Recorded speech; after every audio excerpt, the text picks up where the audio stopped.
ప్రార్థన విను దేవ. ఈ కార్యక్రమాన్ని ఆయన ప్రారంభము మొదలుకొని ఇప్పటి వరకు పరిశుద్ధాత్ముడి ద్వారా క్రమముగా మర్యాదగా మీరు నడిపించినందుకే మీకు స్తోత్రాలు చెల్లించుచున్నాను దేవ.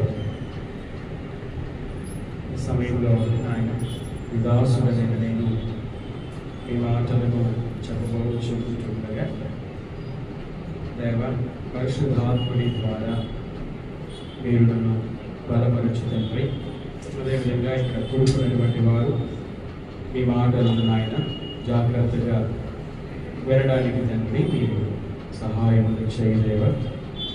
ప్రతి మాటను కూడా గ్రహించడానికి సహాయములు చేయలేవా నాయన. మా అందరితో మీరు మాట్లాడుతండి నాయన. మా నడతలను మేము శుద్ధి చేసుకోవడానికి సహాయములు చేయలేవా.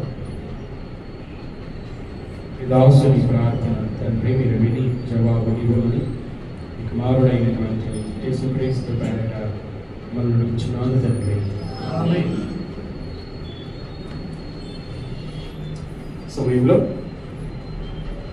దేవుని గ్రంథంలో నుండి ప్రకటన గ్రంథము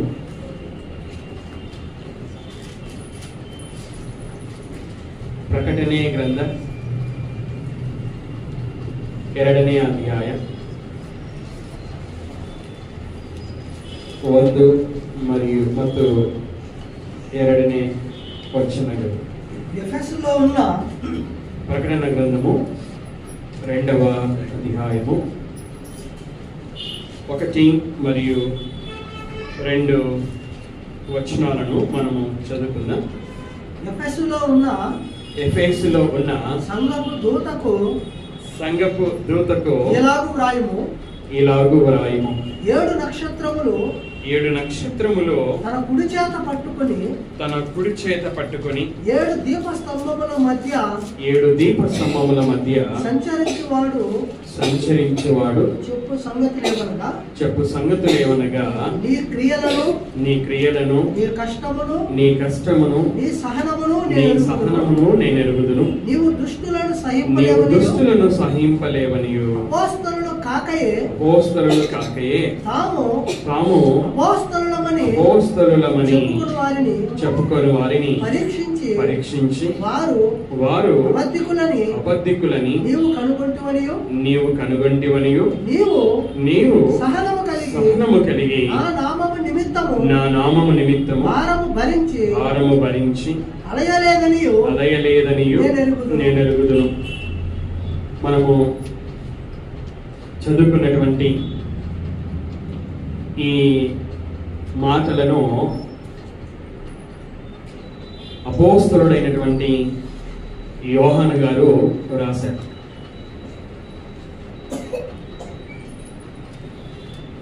మనము 1వ అధ్యాయం 4వ వచనం చదువుకున్నట్లయితే యోహాను ఆసియాలో ఉన్న 7 సంఘములకు శుభమని చెప్పి వ్రాయినది. 1వ అధ్యాయం 4వ వచనం ఎవరికి రాశాడంట? 7 ఆసియాలో ఉన్న 7 సంఘములకు శుభమని చెప్పి వ్రాశాడు. 7 సంఘాలు ఏవేవి? 11వ వచనాన్ని మనము చదువుకున్నట్లయితే 1వ అధ్యాయ 10 మరియు 11 ప్రభు దినమందు ఆత్మవర్షుడనై ఉండగా బూరధ్వని వంటి గొప్ప స్వరము నీవు చూచుచున్నది పుస్తకంలో రాసి ఎఫెసు, స్ముర్ణ, పెర్గము, తుయతైరా, సార్దీస్, ఫిలదెల్ఫియా, లవోదికయ అను 7 సంఘములకు పంపుమని చెప్పుట నా వెనుక వింటిని. ఇవి 7 సంఘాల యొక్క పేర్లు. అపోస్తలుడైన యోహాను గారు రాశారు. ఆసియాలో ఉన్నటువంటి 7 సంఘాలకు వ్రాశారు. 7 సంఘముల యొక్క పేర్లు ఏమిటో మనము చదువుకున్నాం. ఆ 7 సంఘములలో మొదటి సంఘం, మొదటగా వ్రాయబడినటువంటి సంఘం 2వ అధ్యాయము 1వ వచనాన్ని 2, 3 వచనాలను మనం ఇప్పటికే చదువుకున్నాం. 2వ అధ్యాయం 1వ వచనం, ఎఫెసులో ఉన్న సంఘపు దూతకు ఇలాగు వ్రాయము. ఎఫెసులో ఉన్నటువంటి సంఘం. ఈ ఎఫెసు ఆసియాలో ఉంది, ఆసియా ఖండంలో ఉంది. మన భారతదేశం ఆసియా ఖండంలో ఉన్నట్లుగా ఎఫెసు పట్టణము కూడా ఆసియా ఖండంలో ఉన్నట్లుగా మనకు దేవుని వాక్యము సెలవిస్తుంది. ఈ ఎఫెసు పట్టణంలో సంఘం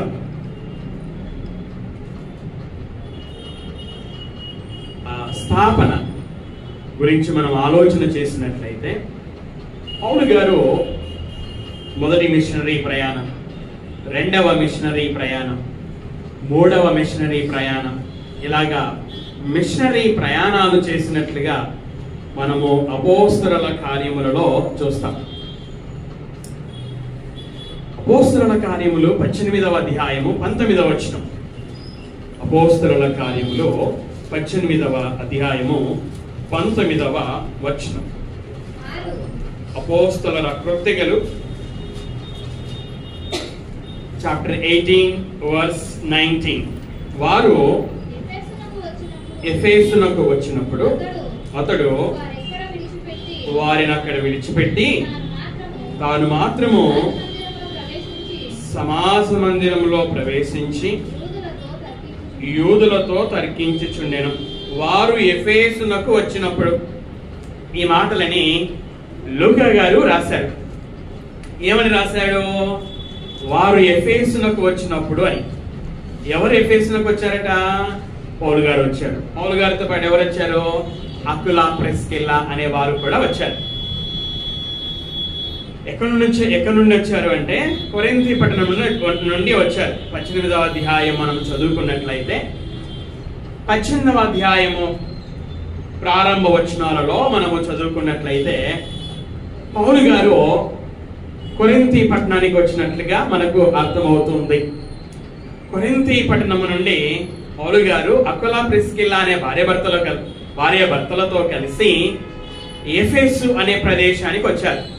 మొదటిసారిగా వచ్చారు. వచ్చి ఏం చేశాడట? సమాజ మందిరంలో ప్రవేశించి యూదులతో తర్కించుచుండెను. యూదులు కూడుకునే ప్రదేశము సమాజ మందిరం. ఆ సమాజ మందిరంలో ప్రవేశించి అక్కడ ఉన్నటువంటి యూదులతో తర్కించుచుండెను. అంటే ఎఫెసులో దేవుని మాటలను చెప్పడం ప్రారంభం చేశాడు. తర్వాత ఎఫెసు నుంచి మరొక ప్రదేశానికి వెళ్ళిపోయాడు.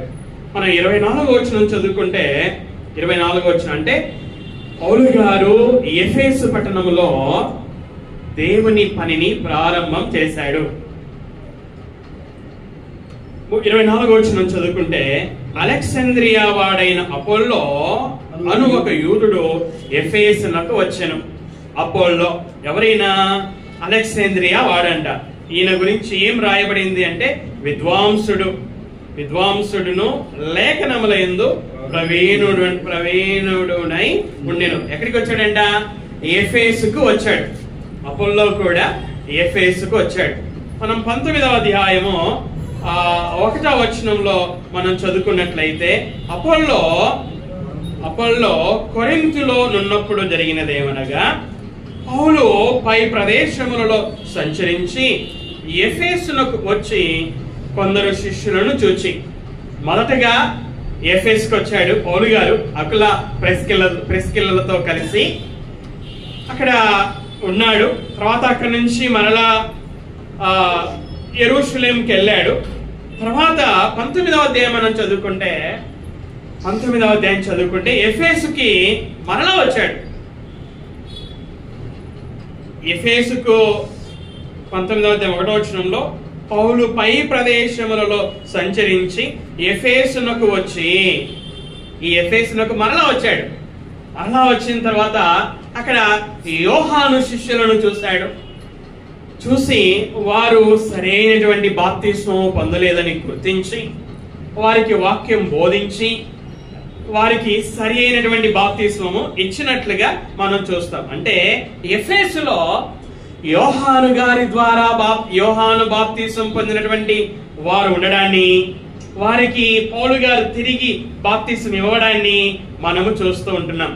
ఎఫెసు యొక్క సంఘ చరిత్రని మనము చూస్తూ ఉంటున్నాము. ఎఫెసులో క్రీస్తు సంఘం ఏ విధంగా ప్రారంభమైంది, ఆ ప్రారంభమైన సంఘం ఏ విధంగా ఎఫెసు పట్టణంలో క్రీస్తు సంఘం ఏ విధంగా ప్రారంభమైంది అనే విషయాన్ని, ప్రారంభమైన తర్వాత ఆ యొక్క సంఘము ఎలా కొనసాగింది అనే విషయాలను మనము చూడడం ప్రారంభం చేసాం. మనము ఉంటున్నాం. పౌలు గారు వచ్చారు. మొదట మీరు జాగ్రత్తగా వింటే డిస్టర్బెన్స్ లేకుండా ముందుకు వెళ్ళొచ్చు. పౌలు గారు అకుల ప్రిస్కిల్లలతో వచ్చాడు. తర్వాత అపోల్లో కూడా ఎఫెసునకు వచ్చినట్లుగా, పౌలు గారు రెండవసారి ఎఫెసుకు వచ్చినట్లుగా, అక్కడ మారు మనసు విషయమైన బాప్తిస్మం తీసుకున్నటువంటి వారికి రెండవసారి బాప్తిస్మం ఇచ్చినట్లుగా మనము చూస్తూ ఉన్నాం. అలాగే 8వ వచనాన్ని తర్వాత అతడు సమాజ మందిరములోనికి వెళ్ళి ప్రసంగించుచు దేవుని రాజ్యమును గూర్చి తర్కించుచు ఒప్పించుచు ధైర్యముగా మాటలాడుచు 3 నెలలు గడిపెను. మొదటిసారి ఎఫెసుకు వచ్చాడు. తర్వాత రెండవసారి ఎఫెసుకు వచ్చాడు. మొదటిసారి ఎఫెసుకు వచ్చినప్పుడు సమాజ మందిరంలో ప్రవేశించాడు కదా, యూదులతో తర్కించాడు. అలాగే రెండవసారి కూడా ఎఫెసుకు వచ్చాడు. రెండవసారి కూడా ఏం చేశాడు? రెండవసారి కూడా సమాజ మందిరంలోనికి వెళ్ళాడు. వెళ్ళి ఏం చేశాడు? ప్రసంగించాడు. దేవుని రాజ్యముల గురించి తర్కించాడు, ఒప్పించాడు, ధైర్యంగా మాట్లాడాడు. ఎన్ని నెలలు గడిపాడట? 3 నెలలు గడిపాడట. తర్వాత 10వ వచనాన్ని మనం చదువుకుంటే 2 ఏళ్ల వరకు ఈలాగున జరిగెను. ఈలాగున జరిగినంటే ఏలాగున జరిగెను? 9వ వచనాన్ని మనం చదువుకుంటే, అయితే కొందరు కఠినపరచబడిన వారై ఒప్పుకొనక జన సమూహం ఎదుట ఈ మార్గమును దూషించుచున్నందున అతడు వారిని విడిచి శిష్యులను ప్రత్యేకపరచుకొని ప్రతి దినము తురన్ను అను ఒకని పాఠశాలలో తర్కించుచు వచ్చెను. 2 ఏళ్ల వరకు ఇలాగు జరిగెను. ఎన్ని ఏండ్ల వరకు అంట? 2 ఏండ్ల వరకు. 2 ఏండ్ల వరకు ఎలాగ జరిగింది? పౌలు గారు ఒక పాఠశాలలో తర్కించుచు వస్తా ఉన్నాడు. కాబట్టి ఏమైంది? ఇలాగు జరిగేను గనక యూదులేమి, గ్రీసు దేశస్థులేమి, ఆసియాలో ఎఫెసు ఎక్కడ ఉందని చదువుకున్నాం మనం? ఆసియాలో ఉందని చదువుకున్నాం. ఆసియాలో కాపురం ఉన్న వారందరూ ఏం విన్నారంట? ప్రభు వాక్యము వినిరి. ఎవరి ద్వారా విన్నారు? అందరు చెప్పాలి. ఎవరి ద్వారా విన్నారు? పౌలు గారి ద్వారా విన్నారు. ఎన్ని ఏండ్లు విన్నారు? 2 ఏళ్లు విన్నారు. అంతకుముందు ఎన్ని నెలలు పౌలు గారు తర్కించి ఒప్పించి ధైర్యంగా మాట్లాడాడు? 3 నెలలు. చూడండి, మనము 26వ వచనాన్ని మనం చదువుకుంటే 26నే వచనం, అదే అధ్యాయ 26నే వచనం. అయితే చేతులతో చేయబడినవి దేవతలు కావని ఈ పౌలు చెప్పి ఎఫెసులో మాత్రము కాదు, దాదాపు ఆసియా, ఎఫెసులో మాత్రం కాదంట, దాదాపు ఆసియా ఎందంతటా బహు జనమును ఒప్పించి త్రిప్పి ఉన్న సంగతి మీరు చూచియో వినియో నున్నారు. ఎవరు మాట్లాడుతున్నారు ఇక్కడ అంటే ఆ దేమేత్రి అను ఒక కంసాలి మాట్లాడుతూ ఉన్నాడు. కంసాలి ఎవరితో మాట్లాడుతున్నాడంటే 25వ వచనం, అతడు వారిని అట్టి పని చేయు ఇతరులను గుంపు కూర్చి, అంటే కంసాలి అయినటువంటి దేమేత్రియు కంసాలి పని చేసే వారిని గుంపు కూర్చి మాట్లాడుతూ ఉన్నాడు. మాట్లాడేటప్పుడు పౌలు గురించి మాట్లాడుతున్నాడు. ఏమని పౌలు గురించి మాట్లాడాడు? పౌలు ఏం చేశాడట? ఆసియాలో, ఎఫెసులో మాత్రము కాదు, దాదాపు ఆసియా ఎందంతటా బహుజనమును ఒప్పించి, పౌలు గారు ఏం చేశారట? బహుజనమును ఒప్పించి త్రిప్పి ఉన్నాడు. పౌలు గారు ఈ ఆసియాలో ఉన్నటువంటి ఎఫెసులో 3 సంవత్సరాలు ఉన్నట్లుగా మనకు అర్థమవుతుంది. 20వ అధ్యాయము 31వ వచనాన్ని మనం చదువుకుందాం. 20వ అధ్యాయ 31వ వచనం, కావున నేను 3 సంవత్సరాలు రాత్రింబగళ్ళు, ఎన్ని సంవత్సరాలట? 3 సంవత్సరాలు రాత్రింబగల్లో కన్నీళ్లు విడుచుచు ప్రతి మనుష్యునికి మానక బుద్ధి చెప్పితినని మీరు జ్ఞాపకము చేసుకొని మెలకువగా ఉండుడి. ఎవరు మాట్లాడుతున్నారు? పౌలు గారు మాట్లాడుతున్నారు. ఎవరితో మాట్లాడుతుంటున్నారు? ఎఫెసు యొక్క సంఘ పెద్దలతో మాట్లాడుతున్నాడు. 17వ వచనం చదవండి. 20వ అధ్యాయ 17 17వ వచనం. అతడు అనగా పౌలు మిలేతు నుండి ఎఫెసునకు వర్తమానము పంపి సంఘపు పెద్దలను పిలిపించెను. వారు తన యొద్దకు వచ్చినప్పుడు అతడు వారితో ఇట్లా, నేను పౌలు గారు సంఘ పెద్దలతో మాట్లాడుతున్నాడు. సంఘ పెద్దలతో మాట్లాడితే ఏమంటున్నాడు? నేను 3 సంవత్సరములు రాత్రింబగళ్ళు కన్నీళ్లు విడుచుచు ప్రతి మనుష్యునికి మానక బుద్ధి చెప్పితునని మీరు జ్ఞాపకము చేసుకొని మెలకువగా ఉండండి. పౌలు గారు ఈ పట్టణానికి రావడం, పట్టణంలో దేవుని వాక్యం చెప్పడం ప్రారంభము చేయడం ద్వారా ఆ పట్టణంలో క్రీస్తు సంఘం ప్రారంభము అయింది. ఆ పట్టణంలో అకులా ప్రిస్కిల్లా కూడా ఉండినట్లుగా, అపోల్లో కూడా ఆ పట్టణంలో ఉన్నట్లుగా, యోహాను బాప్తీసం పొందినటువంటి 12 మంది శిష్యులు కూడా పౌలు చేత తిరిగి బాప్తీసం పొందినట్లుగా, ఆసియాలో ఉన్నటువంటి, ఎఫెసులో మాత్రమే కాదు, ఆసియాలో ఉన్నటువంటి దాదాపు అందరికీ పౌలు గారు వాక్యం చెప్పినట్లుగా మనం చూస్తున్నాం. ఈ విధంగా క్రీస్తు సంఘం ఎఫెసులో ప్రారంభము అయింది. ప్రారంభమైన తర్వాత ఆ యొక్క పౌలు గారు ఆ ఎఫెసు పట్టణాన్ని విడిచిపెట్టిపోతున్నప్పుడు సంఘపు పెద్దలతో మాట్లాడడాన్ని మనం ఈ 20వ అధ్యాయములో మనము చదువుకున్నాం. చూడండి, ఈ 31వ వచనాన్ని 32వ వచనాన్ని మనం చదువుకుంటే, ఇప్పుడు దేవునికిని ఆయన కృపావాక్యమునకును మిమ్మును అప్పగించుచున్నాను.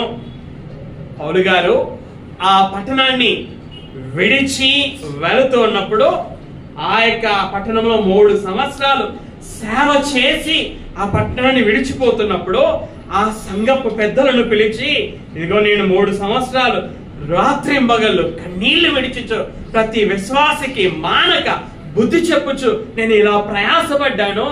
అయితే నేను వెళ్ళిపోయిన తర్వాత క్రూరమైనటువంటి తోడేళ్లు సంఘములో ప్రవేశించి సంఘాన్ని పాడు చేస్తాయని నాకు తెలుసు. కాబట్టి సంఘ పెద్దలారా, ఇదిగో మిమ్మల్ని గురించి మీరు జాగ్రత్తగా ఉండండి. దేవుడు మీకు అప్పగించిన సంఘం పట్ల జాగ్రత్తగా ఉండండి అని సంఘపు పెద్దలని దేవునికి అలాగే ఆయన కృపావాక్యమునకు అప్పగించి వెళ్ళినట్లుగా మనం చూస్తాం. అదే విధంగా పౌలు గారు తిమోతికి రాసినటువంటి మొదటి పత్రిక 1వ అధ్యాయము 3వ వచనాన్ని మనం చదువుకున్నట్లయితే, పౌలు గారు తిమోతికి రాసినటువంటి మొదటి పత్రిక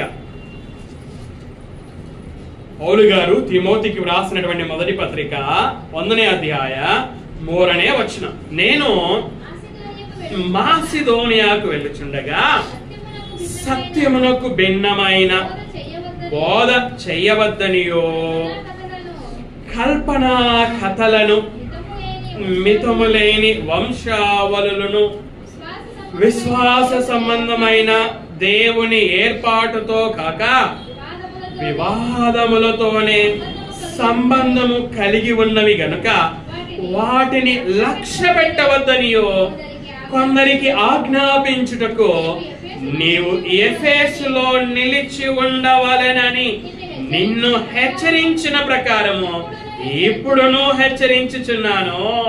పౌలు గారు ఎఫెసు పట్టణంలో ఎవరిని పెట్టాడట? ఎవరు నిలిచి ఉండాలని హెచ్చరించాడట? తిమోతి నిలిచి ఉండాలని హెచ్చరించాడట. అనగా పౌలు గారు తిమోతిని ఎఫెసులో ఉన్నటువంటి ఆ సంఘానికి పాస్టర్ గా నియమించాడు. మనం ఎఫెసు సంఘ చరిత్రను చూస్తూ ఉన్నాం. ఎఫెసులో క్రీస్తు సంఘ చరిత్రను మనం చూస్తూ ఉన్నాం. పౌలు గారి ద్వారా యేసుక్రీస్తు వారు తన సంఘాన్ని పరిశుద్ధాత్ముని యొక్క కార్యముతో ఆ పట్టణములో ప్రారంభము చేశాడు. ఆ విధంగా సంఘము ప్రారంభమైన తర్వాత ఆ సంఘాన్ని పెద్దలకు అప్పగించడము, అలాగే ఆ సంఘానికి తిమోతి గారిని కాపరిగా నియమించడము మనం చూస్తూ ఉన్నాం. అలాగే మనం చరిత్ర చూసినట్లయితే ప్రకటన గ్రంథాన్ని వ్రాసినటువంటి అపోస్తలుడైనటువంటి యోహాను గారు కూడా ఈ పట్టణంలో నివసించినట్లుగా, అలాగే సంఘానికి కాపరిగా పనిచేసినట్లుగా మనకు అర్థమవుతుంది. పౌలు గారు క్రొత్త నిబంధనలో 14 పుస్తకాలు వ్రాస్తే 14 పుస్తకాలలో ఒక పుస్తకం పేరు ఏమిటనగా ఎఫెసీయులకు వ్రాసినటువంటి పత్రిక కదా. గలతీయులకు రాసిన పత్రిక తర్వాత మనం ఏ పత్రికను చూస్తాం? మనం ఎఫెసీయులకు రాసిన పత్రిక చూస్తాం. పౌలు గారు ఈ పత్రికని దాదాపు క్రీస్తు శకం 64లో రాశాడు. వినండి, పౌలు గారు ఈ ఎఫెసు అనే ప్రదేశానికి క్రీస్తు శకం 53లో వచ్చాడు. మొదటిసారి 53లో వచ్చాడు. 53లో వచ్చిన తర్వాత 64లో దగ్గర 64 ఖచ్చితంగా కాదు, దగ్గర 64వ సంవత్సరంలో అనగా 10 సంవత్సరాల తర్వాత తాను స్థాపించిన అనగా యేసుక్రీస్తు వారు కట్టారు సంఘాన్ని. ఆ కట్టడములో పౌలు గారిని సాధనముగా ఉపయోగించుకున్నాడు. ఆ యొక్క పట్టణములో సువార్త ప్రకటించిన 10 సంవత్సరాలకు పైన 10 సంవత్సరాలైన తర్వాత ఆ సంఘానికి పత్రికను రాశాడు. ఇది ఎఫెసులో ఉన్న క్రీస్తు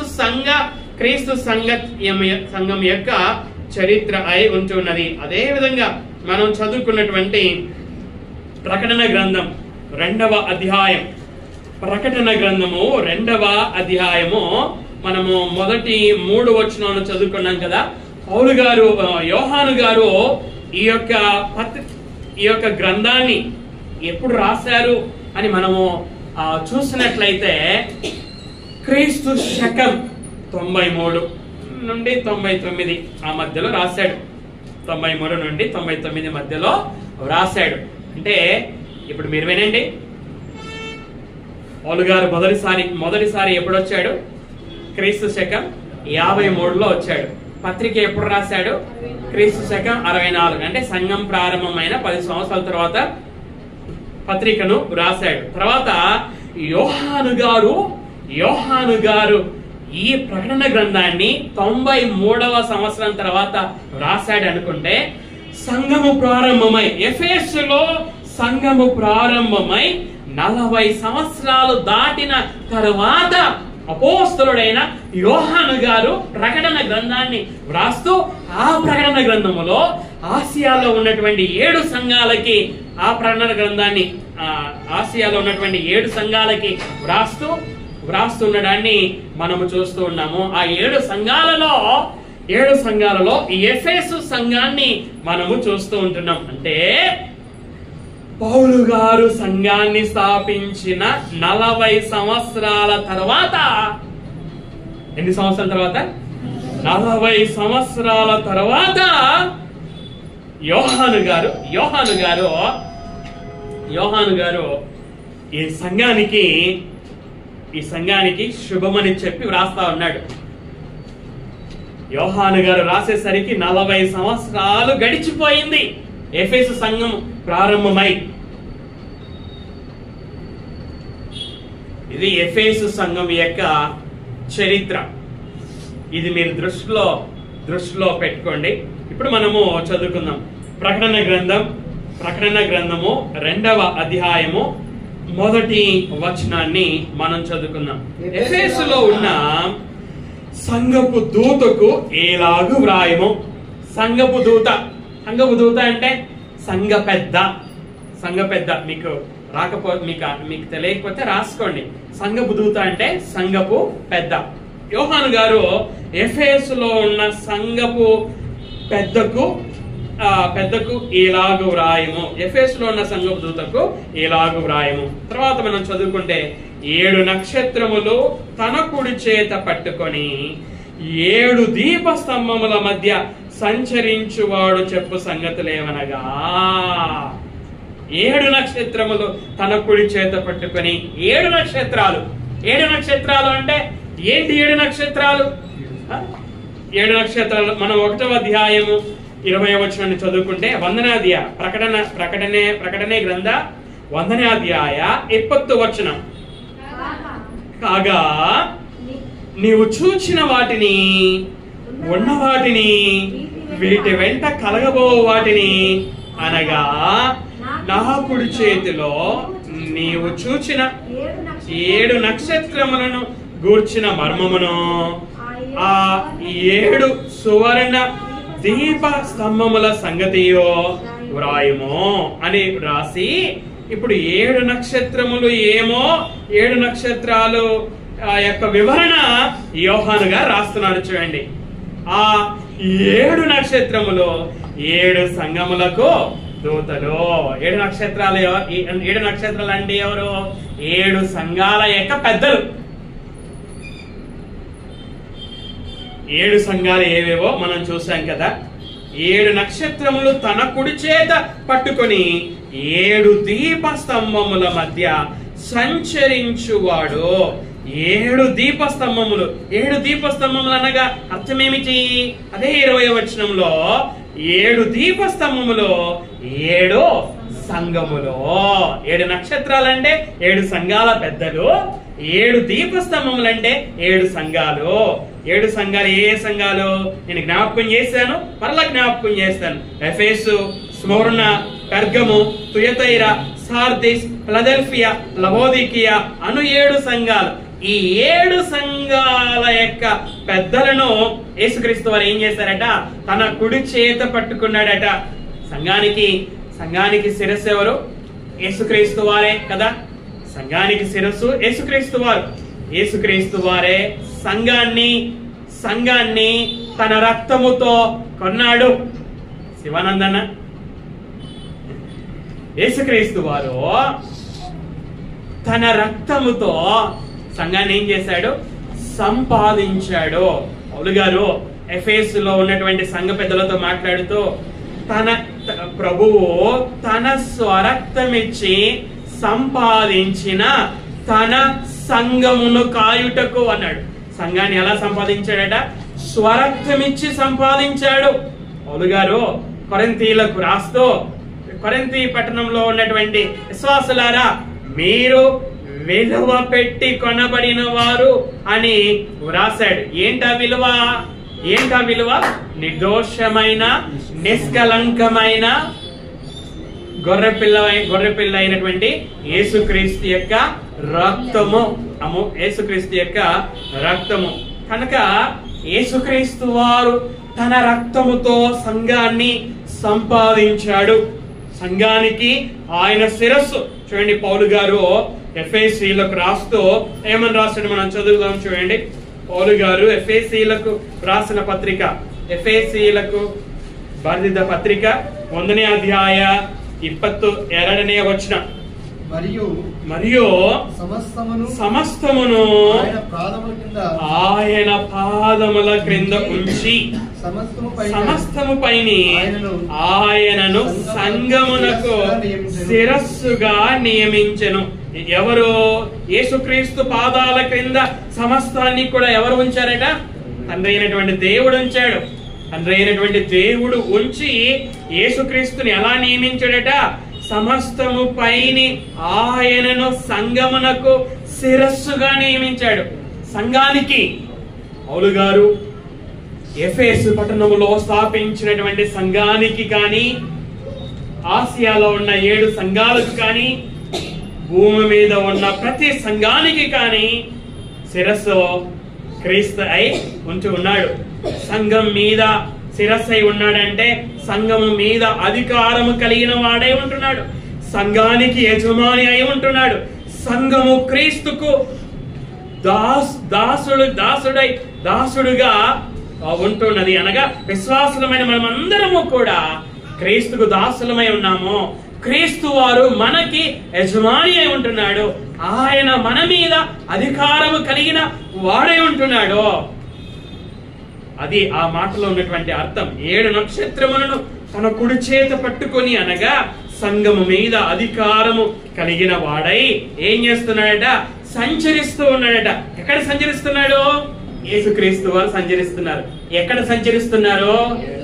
7 దీపస్తంభముల మధ్య. 7 దీపస్తంభములు అంటే ఏంటి? 7 సంఘాలు. కాబట్టి ఇప్పుడు యేసుక్రీస్తు వారు ఎక్కడ సంచరిస్తున్నారు? సంఘముల మధ్య సంచరిస్తూ ఉన్నాడు. ఇప్పుడు మన మధ్యలో సంచరిస్తున్నాడా? సంచరిస్తున్నాడు. ఎలా సంచరిస్తున్నాడు? పరిశుద్ధాత్ముడి ద్వారా సంచరిస్తున్నాడు. ఈ 2 ముగ్గురు నా నామమున ఎక్కడ కూడి ఉందరో, నా నామమున ఏకీభవించి కూడి ఉందరో వారి మధ్యలో నేను ఉంటానని ఎవరు చెప్పారు? యేసుక్రీస్తు వారు చెప్పారు. యేసుక్రీస్తు వారు ఆయన పునరుత్థానము చెందిన తర్వాత ఆయన శిష్యులతో మాట్లాడుతూ, పరలోకమందు భూమి మీద నాకు సర్వాధికారం ఇయ్యబడి ఉన్నది. కాబట్టి మీరు వెళ్ళి సమస్త జనులను శిష్యులనుగా చేయుడి. తండ్రి యొక్కయు అన్న సమయాలన్న వింటున్నావా? తండ్రి యొక్కయు, కుమారుని యొక్కయు, పరిశుద్ధాత్మ యొక్కయు నామములో బాప్తిసము ఇచ్చుచు నేను మీకు ఏ సంగతులను ఆజ్ఞాపించుతునో వాటినన్నిటినీ గైకొనవలెనని మీకు బోధించుచున్నాను. ఇదిగో యుగ సమాప్తి వరకు. ఎంతవరకు ఉంటాడంట? యుగ సమాప్తి వరకు, సదాకాలము నేను మీకు తోడుగా ఉంటాను అన్నాడు కదా యేసుక్రీస్తు వారు. కాబట్టి ఆయన ఏం చేస్తున్నాడంటే, సంఘానికి శిరస్సు అయినటువంటి యేసుక్రీస్తు వారు సంఘము మధ్యలో ఏం చేస్తున్నాడు? పరిశుద్ధాత్ముడి ద్వారా సంచరించుచూ ఉంటున్నాడు. సంఘ పెద్దల మీద అధికారం కలిగి సంఘములో సంచరించుచూ ఉంటున్నాడు. సంచరించుచున్నటువంటి యేసుక్రీస్తు వారు ఏం చెప్తున్నాడంట? సంఘానికి ఎఫెసులో ఉన్నటువంటి ఆ సంఘానికి సంఘపు దూత ద్వారా ఏం చెప్తున్నాడో 2వ వచనాన్ని మనం చదువుకుందాం. ఇది సందర్భం అంటే సందర్భము అర్థం చేసుకోవడము చాలా ప్రాముఖ్యము. యోహాను గారు ఈ యొక్క మాటలను రాసే సమయానికి ఎఫెసు పట్టణంలో క్రీస్తు సంఘము ప్రారంభమై 40 సంవత్సరాలు పైన అయింది. 40 సంవత్సరాల ఆత్మ సంబంధమైన వయస్సు కలిగిన సంఘానికి యోహాను గారు ఈ మాటలను రాస్తా ఉన్నాడు. ఇప్పుడు శరీర సంబంధంగా నా వయసు 45, ఆత్మ సంబంధంగా ఈ సంఘానికి 40 సంవత్సరాలు దాటాయి. యోహాను గారి ఈ పుస్తకం రాసే సమయానికి 40 సంవత్సరాలు దాటిన సంఘముతో యేసుక్రీస్తు వారు మాట్లాడుతూ ఉన్నాడు. ఏమని మాట్లాడుతున్నాడు? 2వ వచనం చూడండి. నీ క్రియలను, నీ కష్టమును, నీ సహనమును నేనెరుగుదును. సంఘానికి శిరస్సు అయిన యేసుక్రీస్తు వారు సంఘాల మధ్య సంచరించుచున్నటువంటి ఆయన ఎరిగేవాడు. విశ్వాసుల హృదయాలను ఎరిగినవాడు ఆయన. ఏమెరిగాడంట? 3 విషయాలను ఎరిగాడంట. ఏమిటి ఆ 3 విషయాలు?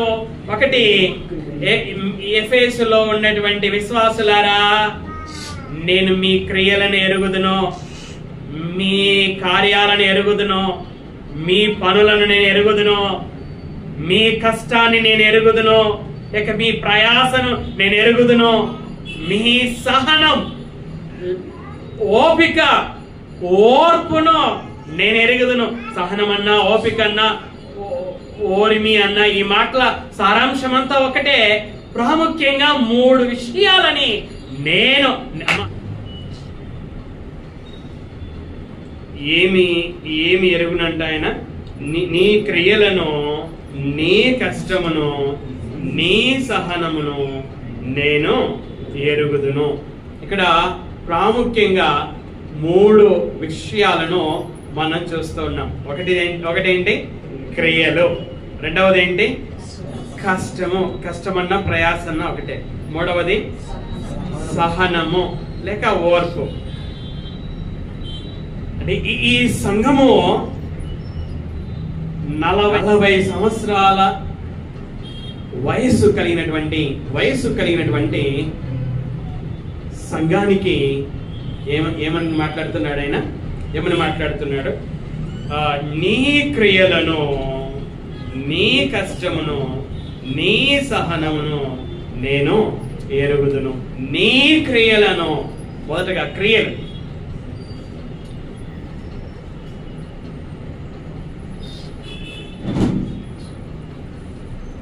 వారి క్రియలు వారి విశ్వాసాన్ని తెలియజేస్తూ ఉన్నాయి.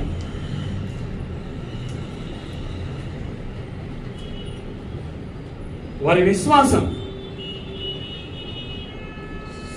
దేవుని వాక్యము వినడముతో ప్రారంభమైంది. చూడండి, ఎఫెసీయులకు రాసినటువంటి పత్రిక 1వ అధ్యాయము 13వ వచనం. ఎఫెసీయులకు రాసినటువంటి పత్రిక 1వ అధ్యాయం 13వ వచనం.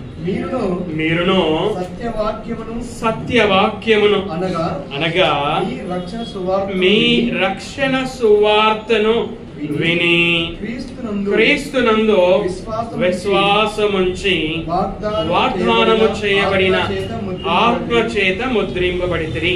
వీరి విశ్వాసము వినడముతో ప్రారంభమైంది. సత్యవాక్యమును వినడముతో అనగా రక్షణ సువార్తను వినడంతో ప్రారంభమైంది. ఎప్పుడు ప్రారంభమైంది? క్రీస్తు శకం 53వ సంవత్సరంలో ప్రారంభమైంది. సువార్త వినడంతో వారు ఏం చేశారట? విశ్వాసం ఉంచారు. క్రీస్తు యేసునందు విశ్వాసం ఉంచారు. వినడముతో విశ్వాసం ప్రారంభమైంది. ఆ ప్రారంభమైనటువంటి విశ్వాసము ఏమైంది? 40 సంవత్సరాలు కూడా కొనసాగింది. వారి విశ్వాస జీవితం 40 సంవత్సరాలుగా కొనసాగుతూనే ఉంది. వారి విశ్వాసం ఎలాంటిది అంటే క్రియలు కలిగినటువంటి విశ్వాసము. క్రియలు లేనటువంటి మృతమైన విశ్వాసం కాదు. ప్రయోజనం లేనటువంటి విశ్వాసం కాదు. క్రియలు కలిగినటువంటి విశ్వాసం వీరిది. అందుకే ఇప్పుడు యేసుక్రీస్తు వారు మాట్లాడితే ఏమంటున్నాడు? నీ క్రియలను నేను ఎరుగుదును. ఏమిటి వారి క్రియలేంటి? యోహాను రాసినటువంటి ప్రకటన గ్రంథం 2వ అధ్యాయం 2వ వచనాన్ని మనం చదువుకుందాం. యేసుక్రీస్తు వారు ఈ సంఘాన్ని మెచ్చుకొనొచ్చు ఉంటూ ఉన్నాడు.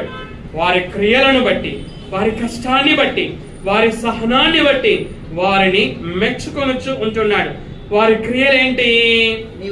నీవు దుష్టులను సహింపలేవనియో అపోస్తలులు కాకయే తాము అపోస్తలులమని చెప్పుకొని వారిని పరీక్షించి వారు అబద్ధికులని నీవు కనుగొంటివని. చాలండి, వీరి క్రియలు.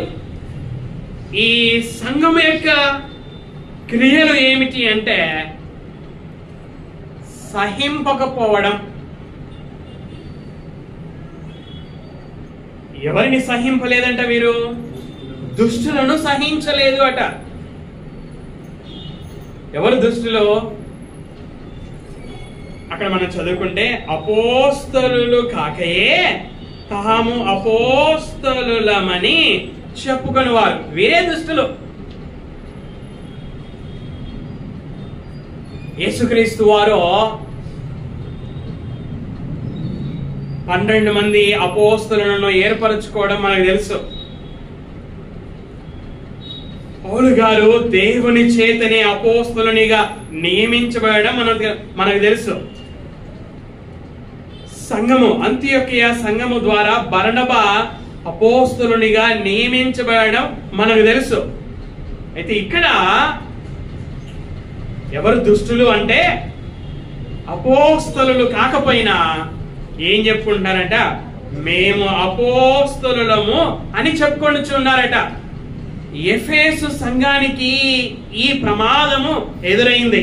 పౌలు గారు సంఘపు పెద్దలతో మాట్లాడుతూ ఉన్నటువంటి సందర్భంలోనే ఆయన వారిని హెచ్చరించాడు.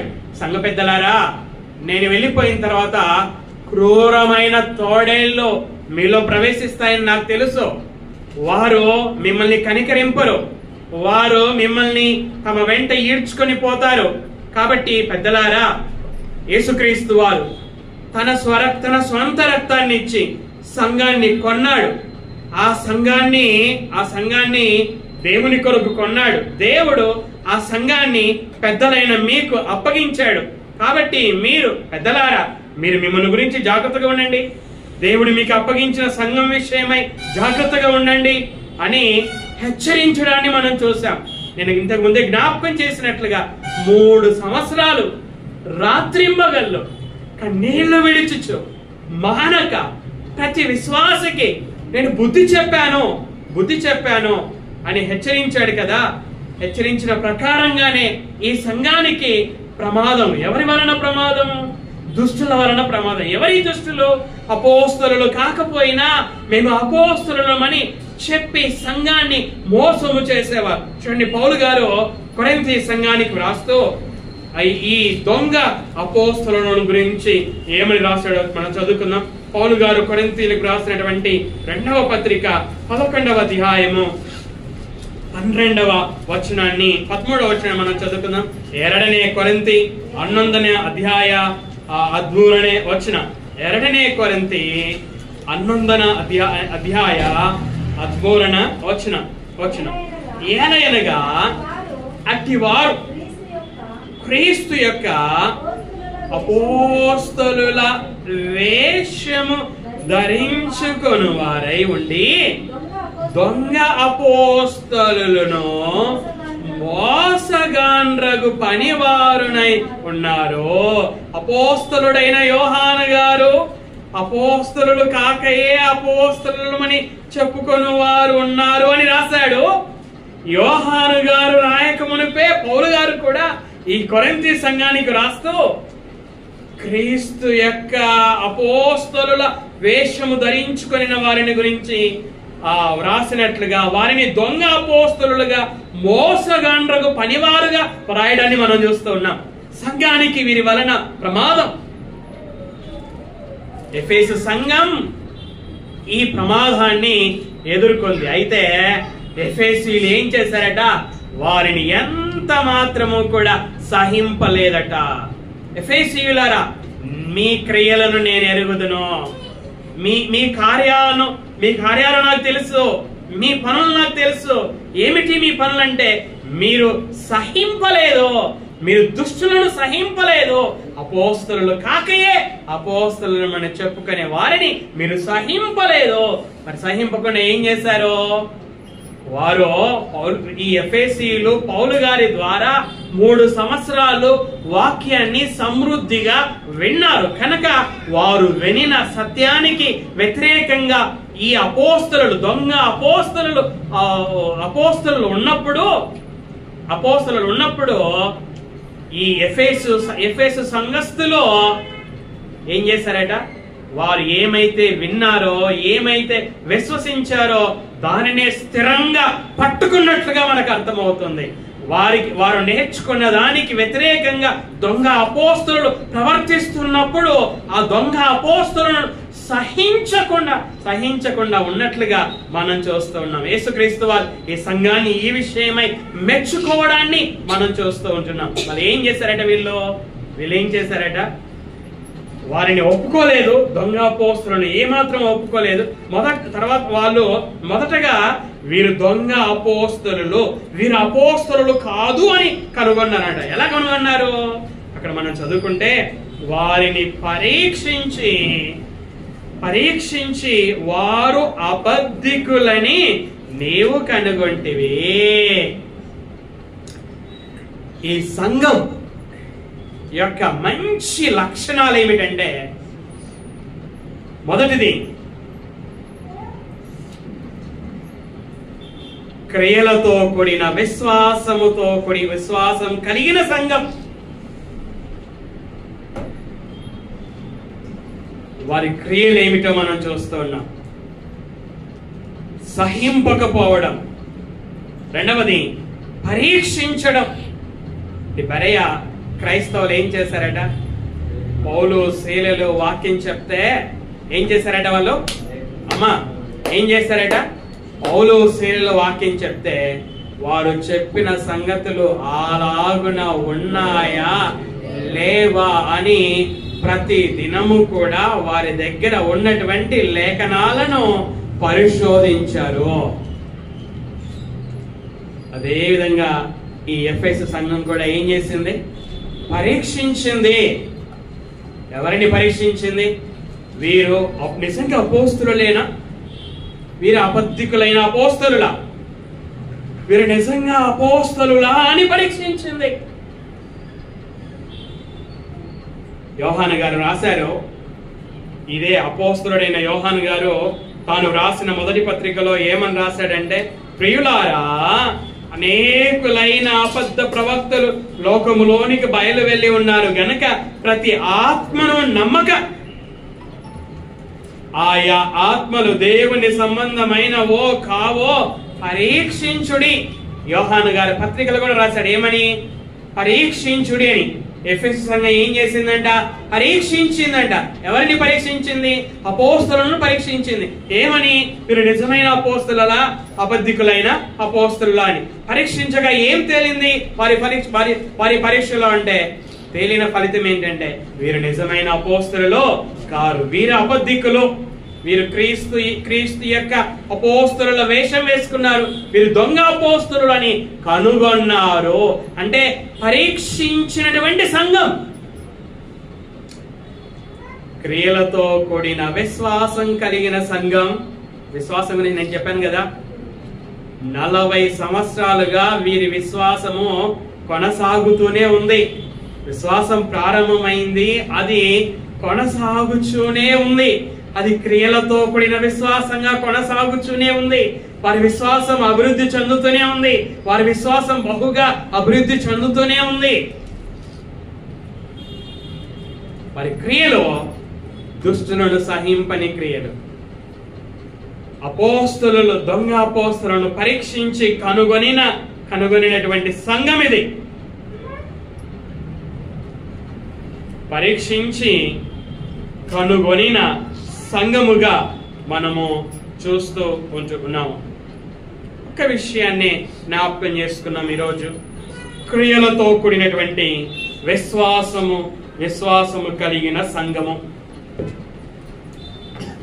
40 సంవత్సరాల విశ్వాస చరిత్ర ఉన్నటువంటి సంఘాన్ని మనం చూసాం. కాబట్టి ఈ ఉదయకాలపు వేళ మన విశ్వాసం ప్రారంభమై ఎన్ని సంవత్సరాలు అయింది? మన విశ్వాసం ప్రారంభమై ఎన్ని సంవత్సరాలు అవుతుంది? చంద్రకళ సిస్టర్, మీ విశ్వాసం ప్రారంభమై ఎన్ని సంవత్సరాలు అయింది? 5 సంవత్సరాల. రాజేశ్వరి, మీరు మళ్ళీ నన్ను ప్రశ్న అడగకూడదు, నేను అయిన ప్రశ్నకి జవాబు చెప్పాలి. ఓకే. విజయ్ 16 సంవత్సరాలు. Prasad, Suman, Joel 20 above. శివానందన్న 17 years. ఓకే, నరసింహన్న 25 సంవత్సరాలు. ఓకే, మన విశ్వాసాలు ప్రారంభమై అంటే వాక్యం వినడము ద్వారా విశ్వాసం ప్రారంభమైంది. ఆ విశ్వాసం ప్రారంభమై 5 సంవత్సరాలు, 6 సంవత్సరాలు, 10 సంవత్సరాలు, 20 సంవత్సరాలు, 25 సంవత్సరాలు. ఈ 25 సంవత్సరాలలో మన విశ్వాసం యొక్క ఆ స్థితి ఎలా ఉంది? మన విశ్వాసం పెరుగుతూ ఉందా? మన విశ్వాసం పెరుగుతూ ఉందా? రాజేశ్వరికి కుమార్తె పుట్టింది, పెరుగుతా ఉంది. రాజేశ్వరికి కుమారుడు పుట్టాడు, పెరుగుతా ఉన్నాడు. మన విశ్వాసం పెరుగుతూ ఉందా? మన విశ్వాసం బహుగా అభివృద్ధి చెందుతూ ఉందా? మన విశ్వాసం క్రియలతో కూడినదేనా? మనల్ని మనం పరీక్షించుకుందాం.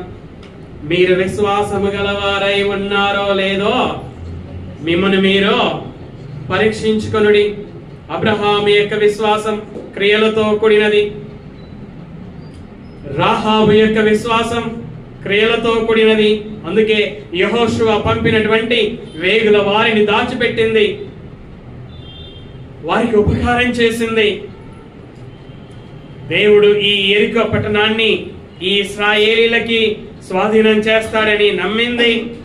అందుకే వారిని దాచిపెట్టి వారికి ఉపకారం చేసి దేవుడు మిమ్మల్ని ఈ ప్రదేశానికి పంపినప్పుడు నాకు సంబంధించిన వారందరికీ కూడా సహాయము చేయమని వారిని వేడుకుంది.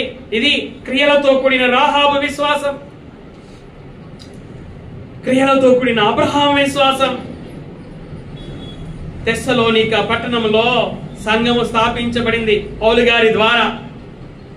వారి విశ్వాసం కూడా వెల్లడి ఆయను, వారి విశ్వాసం వెల్లడైంది, వారి విశ్వాసము మ్రోగింది.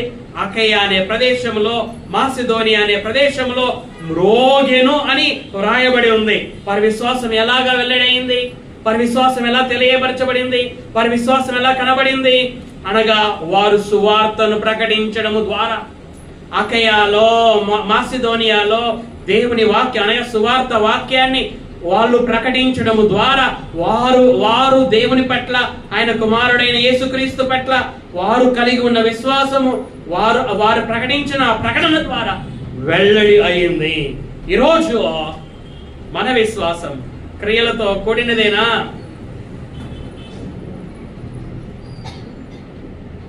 మన విశ్వాసం క్రియలతో కూడినదేనా? మనల్ని మనం పరీక్షించుకున్నాం. దేవుని సన్నిధికి వెళ్ళాలి. ఈరోజు ఆదివారము సంఘంగా కూడుకోవాలి, సమయానికి కూడుకోవాలి. 10 గంటల సమయానికి 10 గంటలకు ప్రార్థన అయితే 10 గంటల లోపే కూడుకోవాలి అని సిద్ధపడే విశ్వాసమేనా మనది? సోమరులుగా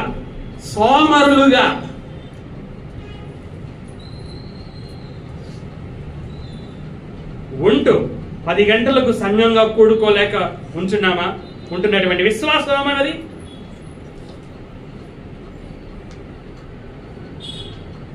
స్కూల్కి వెళ్ళాలంటే క్రమశిక్షణ కలిగిన స్కూల్ను మనం కోరుకుంటాం.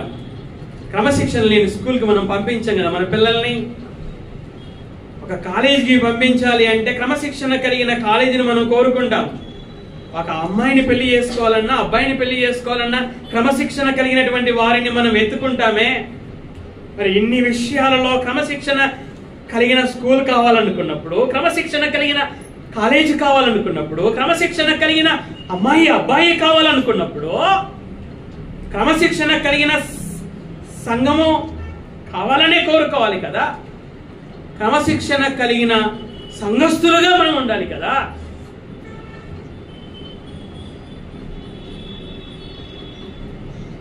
కాబట్టి మన విశ్వాసాన్ని మనము పరీక్షించుకుందాం. మన విశ్వాసం ఎలాంటిది?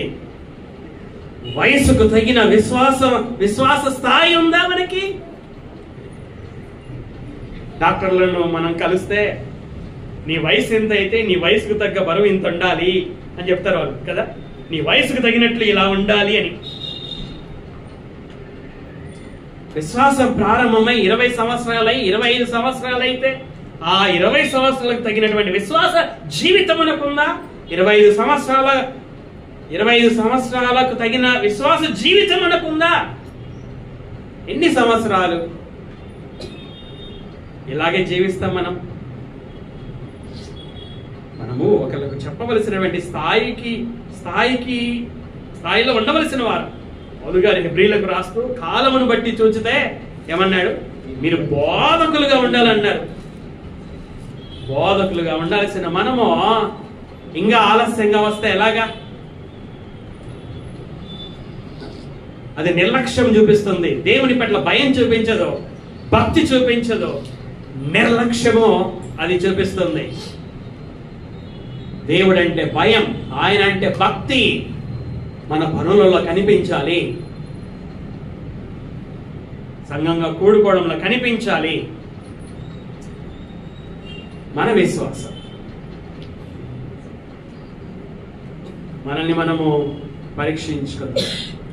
ఎఫెసు సంఘం 40 సంవత్సరాలుగా విశ్వాస జీవితంలో కొనసాగిన సంఘం. 40 సంవత్సరాల తర్వాత కూడా వారి విశ్వాసాన్ని యేసుక్రీస్తు వారు మెచ్చుకోవడాన్ని మనం చూస్తున్నాం. ఈ సమయంలో మన విశ్వాసాన్ని దేవుడు మెచ్చుకుంటాడా? మనలను మనం పరీక్షించుకుందాం. మన జీవితాన్ని సరిదిద్దుకున్నాం. అందుకే మనం ఇక్కడ కూడుకున్నాం. సరిదిద్దుకోకపోతే ప్రార్థనకు రావడం ఎందుకు? ఇదే తప్పు మళ్ళా వచ్చే ఆదివారం కూడా చేస్తే ఏం ప్రయోజనం? మార్పు లేనిది కదా, సరిదిద్దుకోలేని జీవితం కదా. కాబట్టి సరిదిద్దుకుందాం, దేవుని వాక్యంతో సరిదిద్దుకుందాం. విశ్వాస జీవితంలో ముందుకు వెళ్దాం. క్రియలతో కూడిన విశ్వాసం కలిగిన వారమై జీవితం. దేవుడు ఆ విధంగా జీవించుటకు సహాయం చేయగా ప్రార్థన చేస్తున్నాం.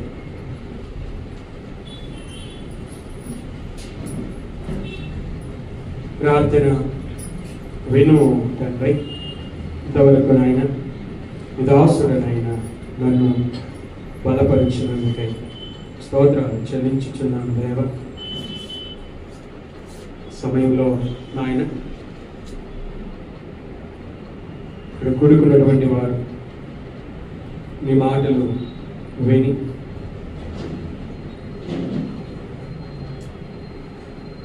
నీ మాటలు విన్నారు నాయన. నా మాటలను వారి హృదయంలో భద్రపరుచుకొని ఆ మాటల వలన నడతలను నాయన శుద్ధి చేసుకొని జీవించుటకు తండ్రి నేను సహాయం చేయమని ముందున్న కార్యక్రమాన్ని కూడా పరిశుద్ధాత్ముడి ద్వారా నడిపించమని కుమారుడైనటువంటి యేసుక్రీస్తు పేరట మనం అడుగుచున్నాను తండ్రి. ఆమేన్.